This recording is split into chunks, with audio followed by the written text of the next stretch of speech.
today we're going to use a signal generator and an oscilloscope to figure out the self-resonance of this transformer. And when the voltage goes the highest, that's the resonant frequency that this thing self-resonates at. Each coil has a implicit capacitance, which will dictate where that self-resonance is. So we're going to try to figure that out. Okay, here's the equipment I have. I have a Tetrahedron scope and a Kenwood signal generator. There's one probe coming from the signal generator, one probe is the scope probe. So I'm going to turn this on and turn this on, and we should see a sine wave. Yeah, okay. Now as I dial in a different frequency here, back up a little bit, you'll see the waveform go up and down, and the trick here is simply to find the frequency that's giving the largest peak, and it is right around there, which is 1.229 megahertz or 1229 kilohertz. Okay, now we're going to refer back to Tesla. Tesla has a patent number 685957. You can search for it using Google's patent search, and this is the one that everyone points to in terms of his patent for receiving radiant energy. And radiant energy is just any energy coming from the cosmos, particles, things, stuff from the sun, everything. He's got an antenna that's just basically a plate antenna. So different from a wire antenna that's trying to pick up magnetic fluctuations. This is picking up impacts of particles onto the plate, which create a quick discharge in the wire. So I experimented with a loop antenna made out of wire, and that doesn't work as good as just an actual plate. And the bigger the surface area, the better. So scaling this thing up, you would want a really huge metallic surface that's isolated from the ground that you could just put your clip lead on. He's got various this is a drawing for a capacitor 100 years ago, and this is his ground. He's got various mechanical-ish looking devices that he would hook up to this thing. So as the charge built up, he would suck away a little bit of energy. And I honestly look at this and I can't really figure out what he's made here. And this looks like some kind of relay thing where the charge builds up, snaps the clapper, creating like a spark that you could then use. But anyway, this is the basic patent idea, and now we're going to see what we can do with respect to this Bashar coil. So we have a plate. This is our antenna. We come down to, and we're going to clip the base and apex together in this configuration, although I did put a variable capacitor. This is optional, but if you put a variable capacitor here, like a 350 picofarad variable capacitor here, it provides a way of kind of tuning. But if you just short this out, it'll self-resonate at whatever resonant frequency this coil happens to be at, depending on how you built it. In mine was 1.2 megahertz or something, which is the AM band, and for some reason the scope works better if you put a big old AC capacitor here before you go directly to ground. If you short the scope, if you short this circuit to ground, the same level as the scope, things get kind of damped. I'm not exactly sure why that is, but anyway. So here's a circuit I found on the web that's kind of similar to what Tesla was trying to do.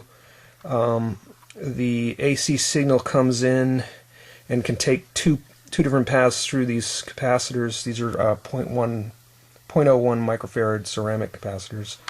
Then these diodes are germanium, and this is sort of a full-wave bridge rectifier thing happening here, where the positive pulses land on the electrolytic capacitor on the plus side, and the negative charges build up on there, so you end up with a DC voltage here. And you can put a voltmeter here and watch your capacitance, watch the voltage go up and down as the energy here, the steady state energy here, varies. So this is a nice little device for measuring how well you're doing in making this thing oscillate. And the antenna I have that I'm about to show you is really modest, so there's enough power here to maybe power an apartment for a mouse, which is one of the jokes about Tesla's patent. But if you had a better antenna arrangement here, this scheme should work. Okay, so this is the antenna. It's a aluminum foil between pieces of two glass panes, and then a wire is kind of just clipped onto it very loosely. So it's kind of an intermittent connection here. It's not solidly on the aluminum, but that might be okay because, you know, this is 0 point energy. We want it very jittery. Rust is okay. Resistance might be okay, but, you know, we want particles are hitting this. There's an impact. It zips down this wire. So here's our antenna wire. That feeds into the top of the coil, which is shorted. The bottom of the coil has a variable capacitor on it. Then down to a 10 microfarad capacitor.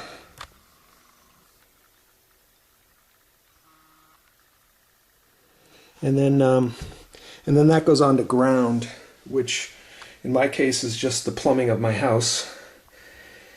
And then on this breadboard is that little circuit I showed you with splitting through these germanium diodes. Now, you might experiment with different types of germanium because the leakage voltage really makes a difference here. If the germaniums leak a little bit, then you lose power rapidly. And then I've got the output of this thing hooked up to a voltmeter here. Whoops. And you can watch it climb. I just turned on the meter. So there's voltage coming in, but it's in the millivolt range. As the capacitor is basically charging, it's in the millivolts. Now on the scope, this is what we see, and it very much looks like a radio signal because there's a carrier wave and the audio is amplitude modulated on it. And that just happened to be what I dialed in here. I was trying to find the strongest signal. As I dial around, I can make this weaker or stronger, and the goal here is to make this as strong as possible so that this circuit down here will see a nice AC waveform with a higher voltage.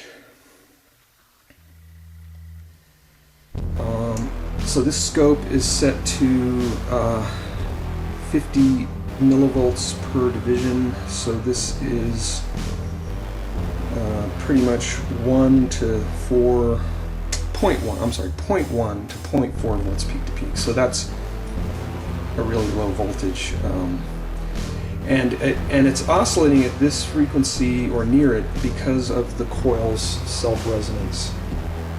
If I short out this capacitor, it oscillates directly on the self-resonance point.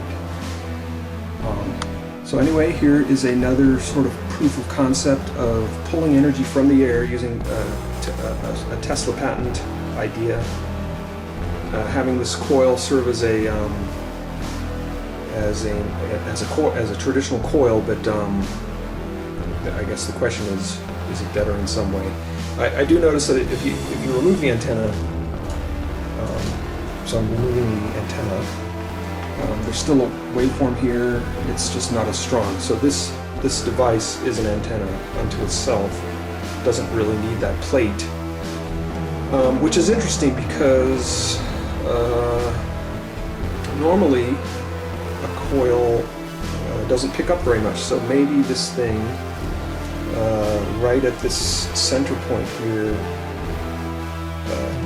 is detecting the buffeting field here a little bit better, and so in that sense it's an antenna. And if you made this bigger, if you scaled this up to be bigger, it might even give you a stronger signal.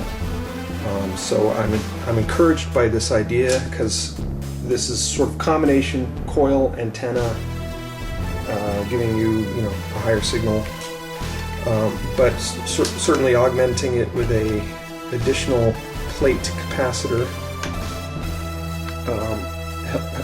helps boost the signal even more. And maybe that's the purpose of the tetrahedron that's supposed to go around this thing, because then there would be 3 surfaces that are essentially flat plate capacitor surfaces that get impacted by particles.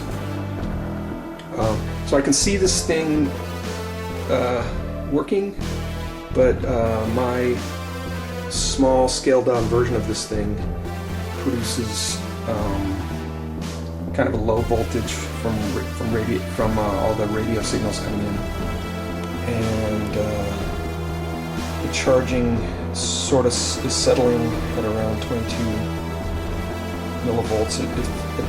It fluctuates up and down because the capacitors charge and then drain down through the diodes, and then charge up again and then drain down through the diodes. So if you put any significant load on here, like an LED or a resistor or any kind of load, the capacitors would drain even faster, because this is an RC network. But anyway, there is the idea behind this thing. Now might make sense to build this bigger.